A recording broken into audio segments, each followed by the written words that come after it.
Hi అండి, welcome to my channel. ఈరోజు ఉప్మా ఎలా చేసుకోవాలో మీకు చూపిస్తాను. ముందుగా రవ్వని జీలకర్ర వేసి వేపుకోండి. ఉప్మా అందరూ చేసేదేనండి, కానీ ఇది కొంచెం వెరైటీ. చూడండి, బాండి పెట్టుకొని ఆయిల్ వేసుకొని కొంచెం జీడిపప్పు వేపుకోండి.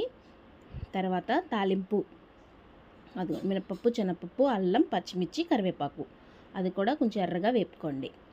ఉల్లిపాయ మాత్రం వేయకండి, ఎందుకంటే ఇందులో మనం పాలు వేస్తున్నాం కాబట్టి.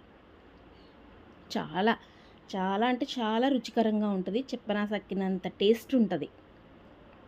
ఒక గ్లాసు రవ్వకి 3 గ్లాసులు వాటర్ వేయండి. ఒక గ్లాస్ పాలు తీసుకోండి.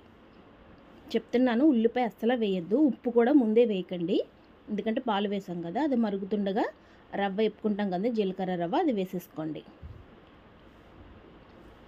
అది దగ్గరగా అవుతుంది అనుకుని అప్పుడు ఉప్పు సరిపడంత వేసుకోండి. మరిన్ని వీడియోస్ కోసం నా ఛానల్ని లైక్ అండ్ షేర్, సబ్స్క్రైబ్ చేసుకోండి ఫ్రెండ్స్. బాయ్.